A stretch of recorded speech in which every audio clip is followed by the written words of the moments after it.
Today is May 1st. Do you see it? Here. Today is May 1st. And I started my challenge of English speaking mastery on February 1st. For 3 months I decided to take this challenge, where I will focus on improving my English speaking, my English fluency, and that's the sort. Because if you just listen to my previous videos, which I published in this channel, you'll notice the way I speak, or maybe my pronunciation or accent, how fast do I speak, and I wasn't satisfied with that, and that's why I decided to experiment. Like, what if I will take the thing that will affect the most for this fluency? Like, what is this? For example, by fluency, I mean that being able to speak fast, you convey your message, like opinion, almost like a native English speaker, like American, British, whatever. Okay. And second, so being able to speak fast without stuttering and stumbling a lot in one, two simple sentences, sequences, also sentences, and being able to pronounce them, so particular words. Okay, so just spit out also sentences without any difficulties, with ease, like a flow, water flowing. And the second is to being able to elaborate on some aspects of things. Like, for example, if you want to explain something, some concepts, metaphors, if you want to say some metaphors, or explain something with metaphors, what you want to, when you are talking to somebody, and you're conveying your idea, and you just, so being able to come up with those kind of how to say that, comparisons, metaphors, and as stuff is a second criteria for me to achieve this English speaking fluency. Yeah, great. What does it mean now? Well, first is to actually have a American pronunciation, and the second is having a wide range of vocabulary and knowing all those. Not all, but knowing a decent amount of idioms, of those phrases. Yes, in American, for example, like what is it? Pulling up. Okay, it's embarrassing right now that I can't remember it. Well, for example, blow, hot, and cold. Yeah, blow, hot, and cold. What does it mean? Alternating consistently between two modes, attitudes, or courses of action, like being very changeable, not stable, always jumping from one mood to another, like blow, hot, and cold, and idioms like that. It's simply okay. It's just the goal is to bring your English, my English. Okay, because I did this. I'm just sharing my experience of this challenge, and yes, this video is gonna be rather very like a simple made, without any editing, and I think it's not necessary to edit some video effects, and fine. So what I did, at the fourth meantime, finally reached this. My method, 2 things, 3. Okay, first, for the 45 days, around 45 days, I decided that if I want to sound or easily pronounce things in English, I need to train my mouth, my articulation, in order to do that. So how do I train? I just repeat from the native speakers who are doing that easily, and I just picked one YouTuber, English, American, whatever, you can pick whoever you want, British, Australian, depending on what accent you want to acquire. Actually, I was focusing on pronunciation, but it seems like a pronunciation and accent are very tight knitted how to say terms. Yeah, so I picked one American English speaker in YouTube who participated in a lot of podcasts, yeah, in a decent amount of podcasts, because first, podcasts have a clear audio or crisp audio, but you have to actually look up according to your situation. So uh, they have a clear audio. They are 2-3 hours long, and after you finish repeating one podcast, you can switch to another. And I did it almost to two and a half podcasts. Yeah. So I picked Alex Harmozy, this entrepreneur in. Well, you can pick whoever you want. I just don't watch too many various YouTubers and I know that Alex Harmozy participated in our podcast, and that's why I picked him. And he's American. His pronunciation is also like accent is American, so I picked him.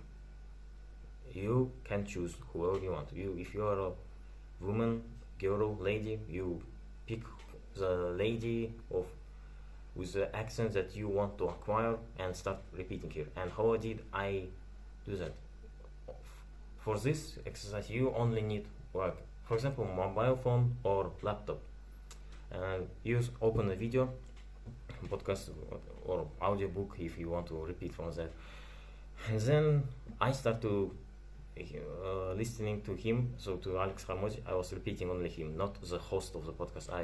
When he says something, I listen to it closely, pause, repeat it, rewind back for 5 seconds. In YouTube, there's a settings to rewind for 5 seconds back or force, and I rewind back, listen to him again, and repeat after him. My goal is to listen, I pay close attention, and try to sound like him. It doesn't mean that now I am, I don't know, like a copy of Alex Harmozy. No, you can see that I sound like me, but just with some American accent, man. And then so I will repeat it until I get a very close enough sound pronunciation to him, to this speaker who I'm mimicking. And just like that, I go through the whole podcast. Well, yeah, and it's gonna be boring. And how I was doing it for 1 hour every day.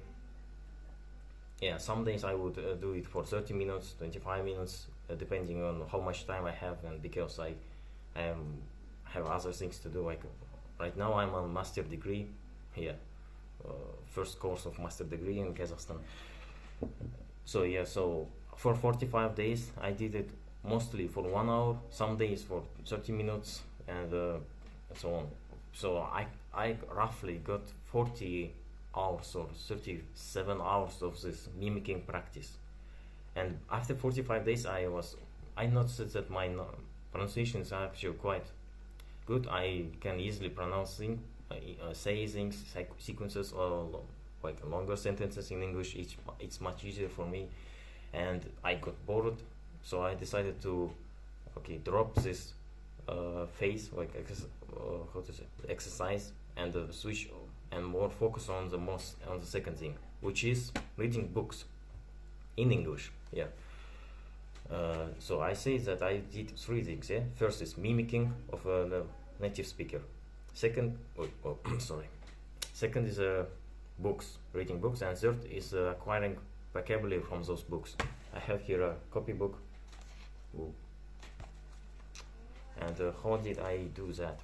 First, I just read book, and when I notice, so new sentence, I hear enumerations of those words, that I was writing down just to have some sort of record of how many new words I'm acquiring from those books, and it's got around 1,400. So I pick books that I like, that I'm interested, that I may be interested to read. If I start reading the book and it's quite interesting, and then I just proceed to read it further, until I finish it. And that's it. Very simple. You pick the books that you want to read in English on whatever topic: history, non-fiction, fiction, autobiography, what is that? So professional books like sales calls, like copywriting, marketing, coding, programming, and so on. And then while reading, if you stumble upon a new word, you just stop, open the Google. Yeah, it's very good with the Google search bar, because you can write the word and then, for example, what is this? Prevarication, and then prevarication and meaning. And in Google there's a Oxford dictionary or something. Yeah, Oxford dictionary. It automatically pop-ups. There's this button that has a pronunciation example of the native speaker, and you can listen to it, and then there's definitions of those words, like meanings. So 1, 2, 3 they can be enumerated depending on the word. That's it. That's how I spent roughly. That's how I spent my 90 days of this challenge. Now the thing is more nuances in Google. Why it's convenient? Because when you, for example, stumble upon a word in English that you probably forgot the meaning of, and when you write it again in the Google bar, it will be shown in the purple color that you already searched for that word. So you're not gonna be like misled that it's a new word. I'm again learning something new. No, the Google search bar will show you that you already searched for this word, and you will be like, oh man, I forgot about it. Oh, okay, type to repeat, and that's all. And I don't use anything else. Like I don't do flashcards. I don't anymore. Like for 1 year already, I dropped it because it didn't seem effective. And this very simple, natural language learning method I think it's the most effective. Well, I think, okay, I'm not claiming that it is the best, but because it is so simple and it seems very natural. But you read a book that you are interested in, that you want to read, you met a new word that in that book, you don't understand what that word means, and because of that maybe you are having trouble to understand what the sentence means with this word, and therefore you go to this dictionary and look up to it, and now it makes sense. Now I have idea of what this sentence wants to convey, and message after of this book, and then you go on, and over time, 3 months, 6 months, 1 year, you'll be almost okay, not all, I'm not gonna say that almost, but you'll be on a far greater level than you started than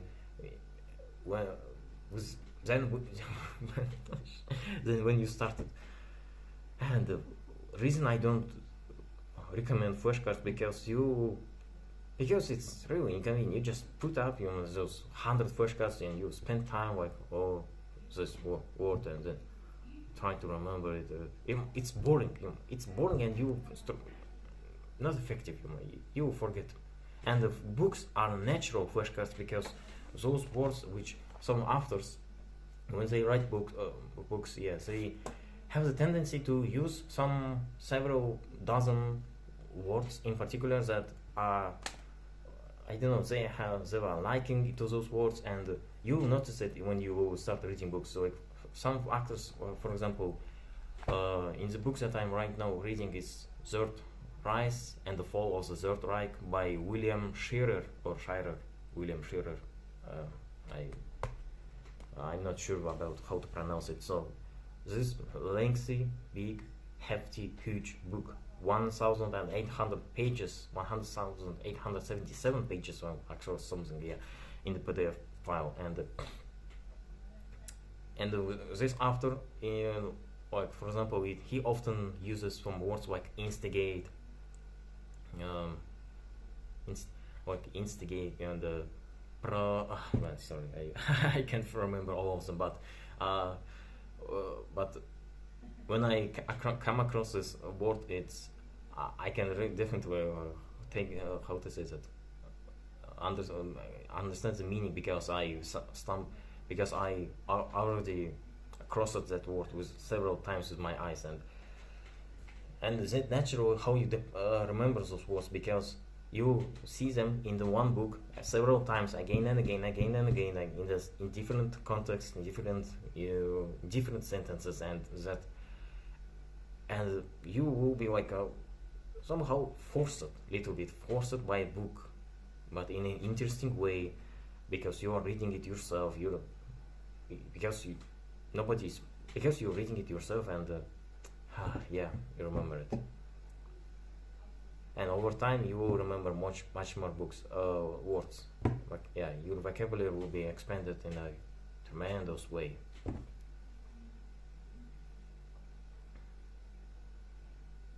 Okay, so next, what I want to say. Sorry,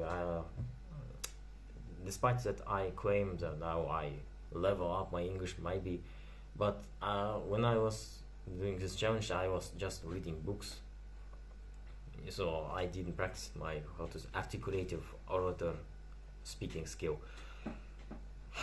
Well, that's it, and I hope that whoever finds this YouTube or video on YouTube, well, from whatever country you are and you want to learn some language, I can't say that this method is gonna work for Chinese and Arabic, because I don't know. They have some and Japanese, yeah, and Korean. They have some different structures maybe, but for the languages that are very how to say that, similar to English, for example, German, yeah, Deutsch, well, Spanish, Italian, Portuguese, maybe.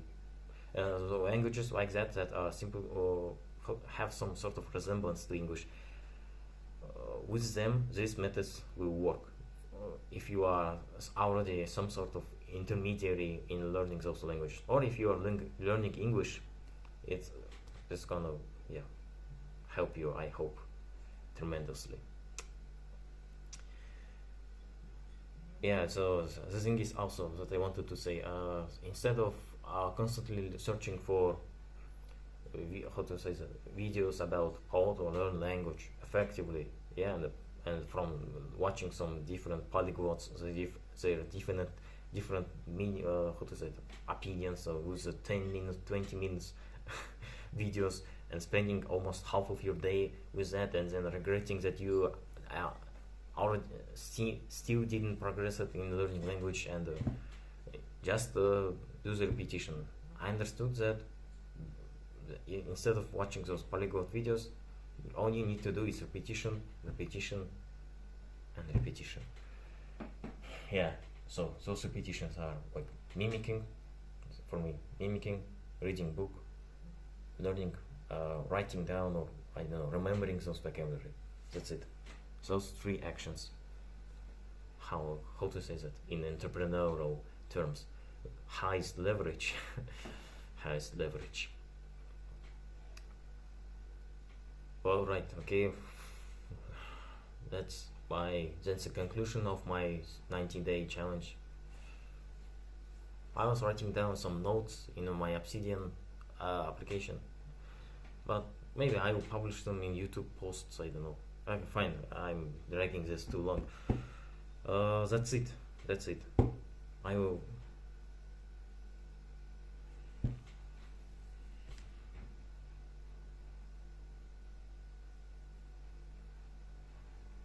Okay, I have nothing else to say. So goodbye. Assalamualaikum warahmatullahi wabarakatuh.